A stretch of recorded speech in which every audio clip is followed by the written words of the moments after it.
Dober dan. Živijo. Dober dan. Spopadi v Siriji, kot kaže, bodo dobili neko novo dimenzijo.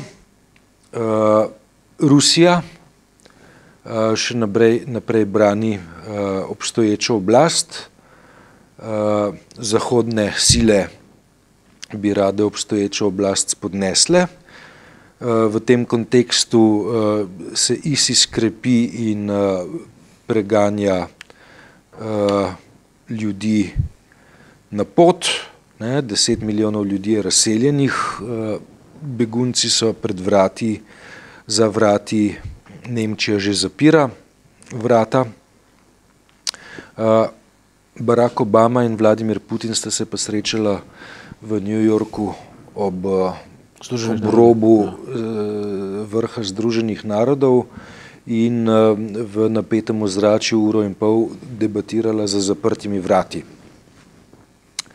Kakšna velika geostrateška štorija se pravzaprav skriva za tole begunsko krizo in nič ne kaže, da bo zadeva rešena. Po drugi strani ima pa ta zgodba svoje učinke na evropsko demografijo, tako pozitivne kot negativne, pa seveda znatne učinke tudi na situacijo v Sloveniji. Ti domnevaš, da lahko sestanek med Putinom pa Obamo v New Yorku karkoli doprinese k rešitvi begunske krize? Ta trenutek je na Hrvaškem 85 000 beguncev. Pri nas vlada zatišje, kar pomeni, da ne bo za dolgo.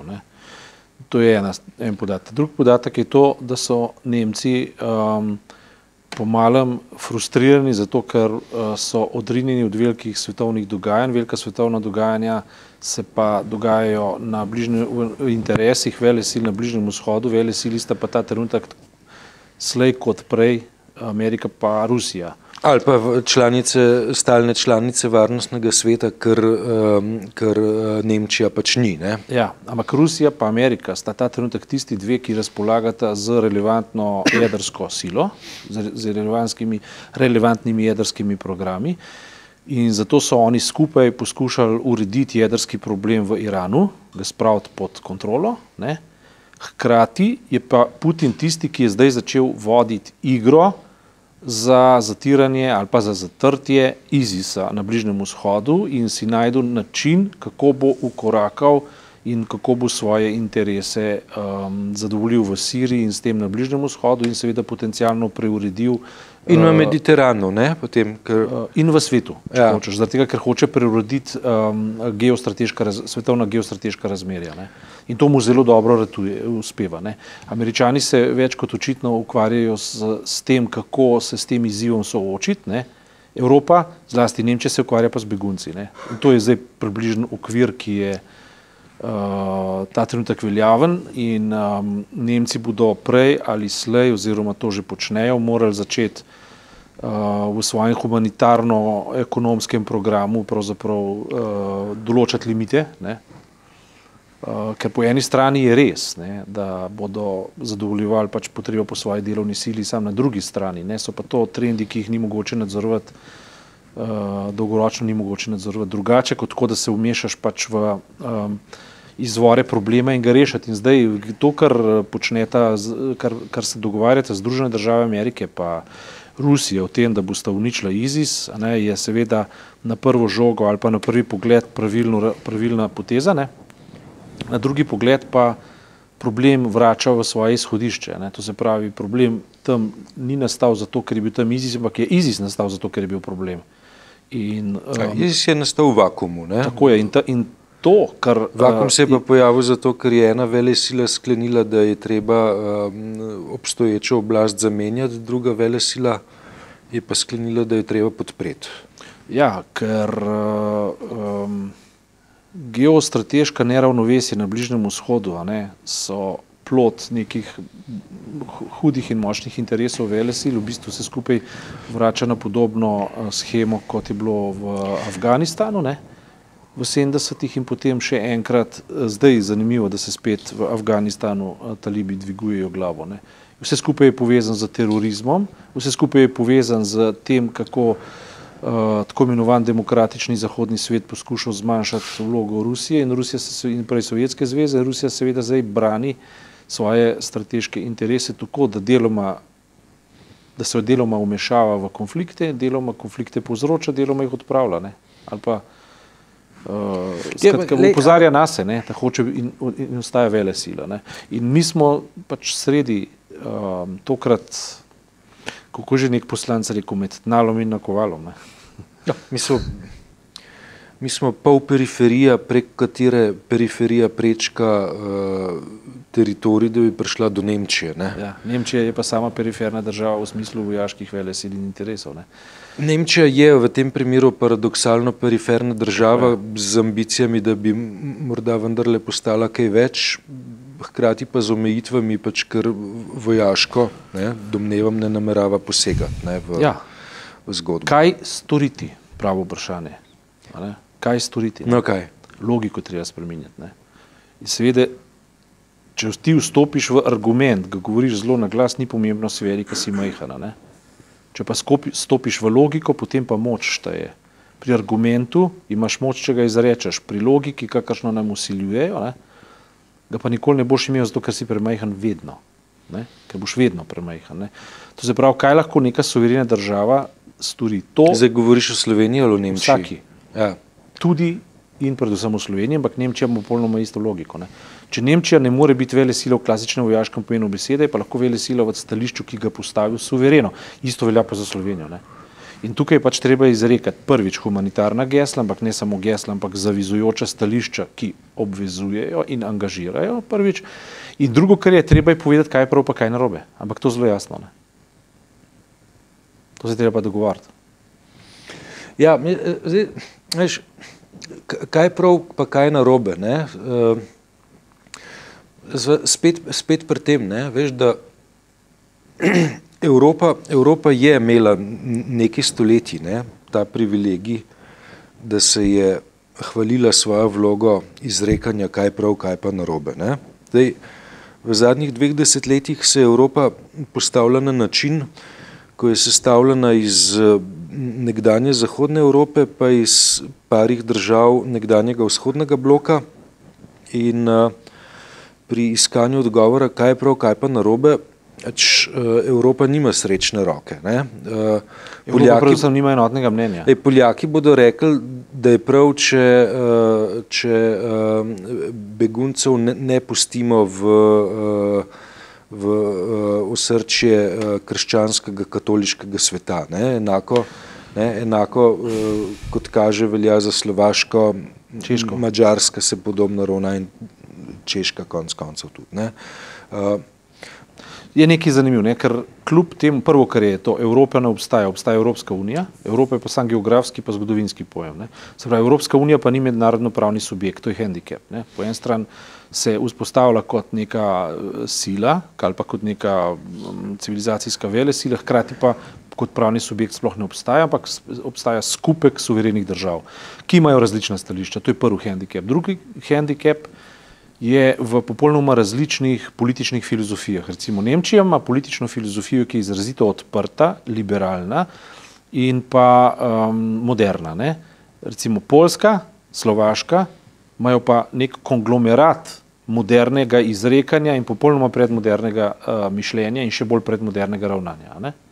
Se pravi, kaj storiti iz tega? Ne?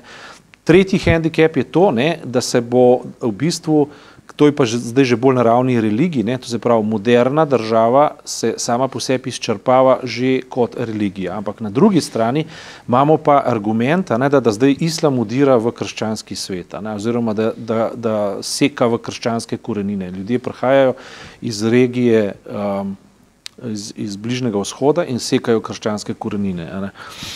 Ja, Sirija je pač, veš, izvorna dežela krščanstva drugače. Zdaj, kje so korenine? Ne?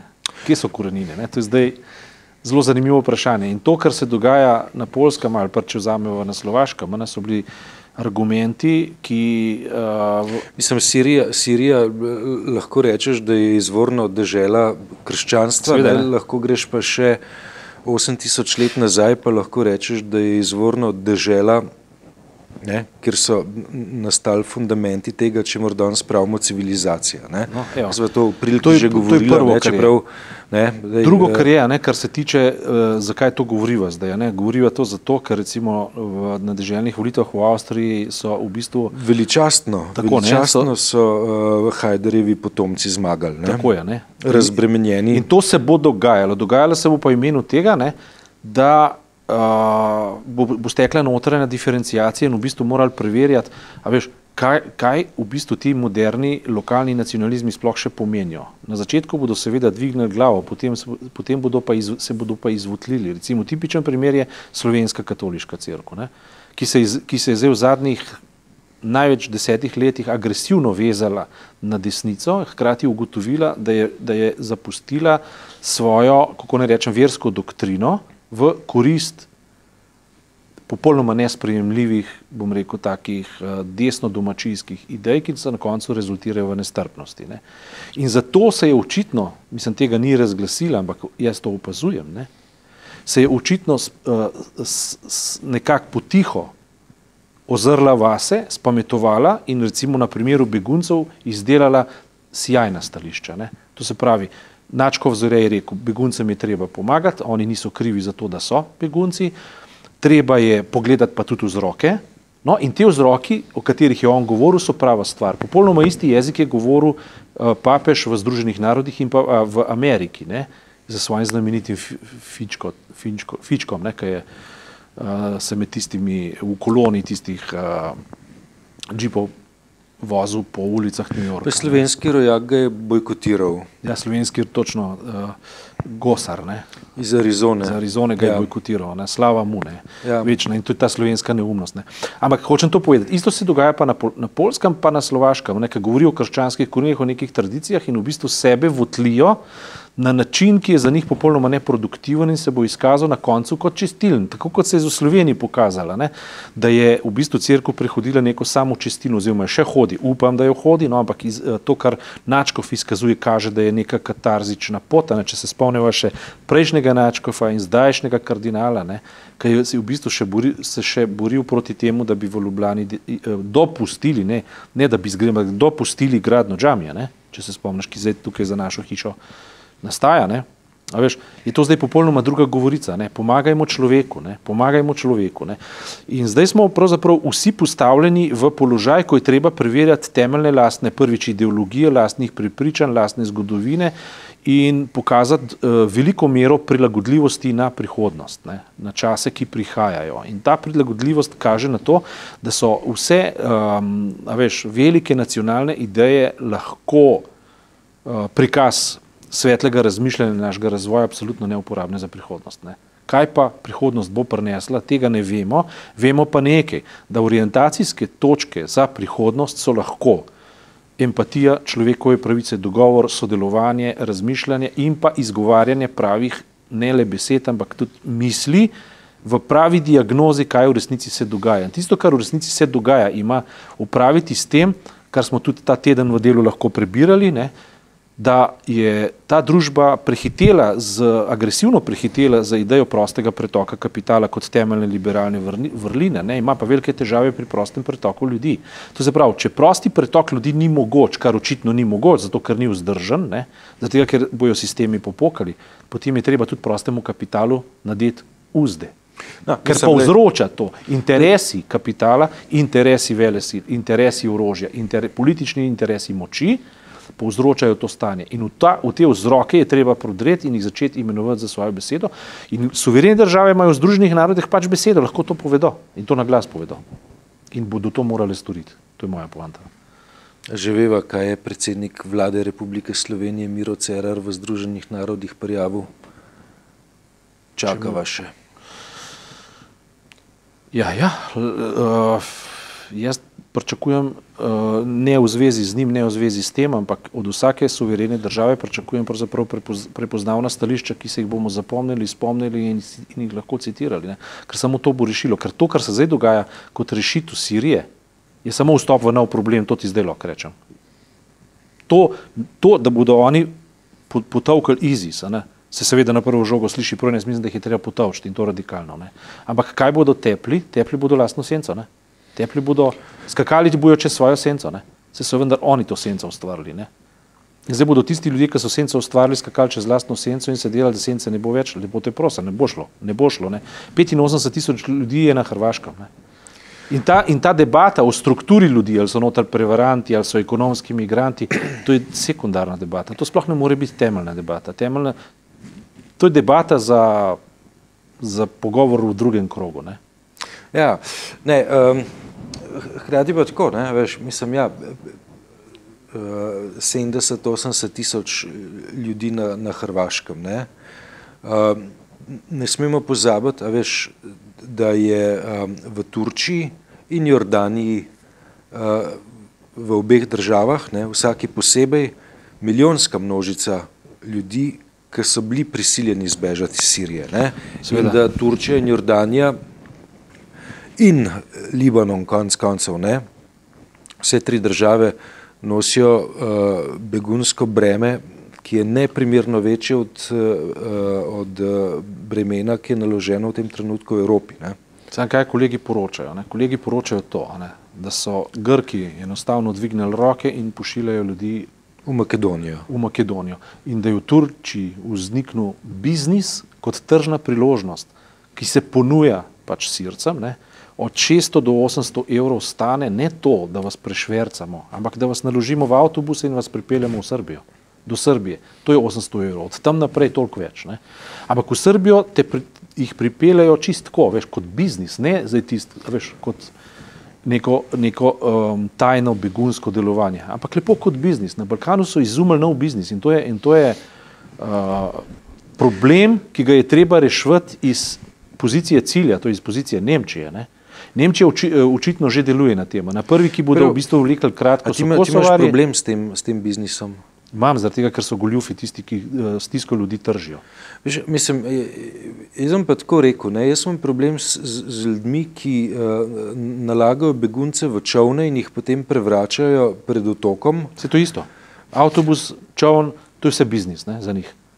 Ker z čovnom stane pa 5.000 evrov. Ne? Ja, 5.000 evrov pa prevrne se. Ne? Prevrne se vsak, ne vem, 1000 recimo. Ne? A veš, upanje, če bi se vsak prebrnil, potem nihče več ne bi šel. Ampak toliko in toliko jim uspe. In to drago plačajo, jih pripeljejo direktno v Grčijo in so že v Evropski uniji. Ne? V Srbiji še niso v Evropski uniji. Ja, potem v Grčiji so v Evropski uniji, potem pa malo niso v Evropski uniji, potem so pa spet v Evropski uniji, pa so pa v Schengenu. Ampak ta biznis, ne, veš, mi smo zdaj priča nekemu eksodusu. Ne? Mi smo priča zdaj trgovanju z belim blagom, tako ja. Kot skoraj. Ne? A veš, mislim, to je narobe. Ne? In iz pozicije cilja, to se pravi iz pozicije Nemčije, bi morala razmišljati cela Evropa in cela Evropa po malem ne sodeluje. Po malem. Ne? Avstrijci so na udaru, Nemci so na udaru, Hrvati, Madžari so na udaru, posledično smo deloma majhen mi na udarju, drugi pa pač malo gledajo. Ne? Ja. Ok, lej, mislim, ena stvar je seveda prenesti mir nazaj, ne, v Sirijo, ne, druga stvar, ne, je pa Jaz mislim, da je to tema dejansko za Združene narode in tako, da se temelje zahodne, oziroma temelje svetovne globalne civilizacije se morajo stresiti, če hočemo ta problem reševati. Bližnji vzhod je pa produkt, a veš, te umazane igre med velesilami in to je... In to traja 60-80 let. Tako je. Tako je, ne? In potem, a veš, ker ti imaš v bistvu zdaj porušeno ravnovesje ali interesi, veš, tam nekje med ne vem, Iranom pa Saudsko Arabijo, ne? Zraven so izraelski interesi, a ne? Potem tistih, katerim gravitira Amerika in tistih, katerim gravitira Rusija, ne? Potem se tam daleč nekje kaže še Kitajska, to je čista zmešnjava, ne? A veš. Zdaj so se vsi poenotili, da bo Asad pač ostal dejstvo, zato da se ukroti in uniči pravzaprav ISIS, a ne, v redu, a ne. Ampak to, kar se že kaže, je to, da bodo z rešitvijo šli v izhodišče problema. Ne kot rešitev, ampak kot začetek. Nazaj na začetek problema bodo prišli. In se bodo delali, ker da so problem rešili, v bistvu ga bodo spet na novo odprli. Nesprejemljivo, če mene vprašaš. Počakva, kaj bo naslednjič? Če bo takrat še živa sploh, ne? Midva. Ja, ko bo rešitev prišla. Ko bo rešitev prišla. Aha, To je očitno konflikt, ki je inherenten, ne? Problemu, ki se mu reče sodobna svetovna, globalna svetovna ureditev. Ne? Žal. Hvala. Ampak mislim, da se bo naslednjič ukvarjala že bolj z tem, kako ljudi nagovarjati k nabiranju spalnih vreč in podobnih toplih artiklov, ker bomo naslednjič verjetno se že pogovarjali o tem, kako je tistih 80 000 ali pa saj toliko od njih prišlo v Slovenijo, ne, beguncev.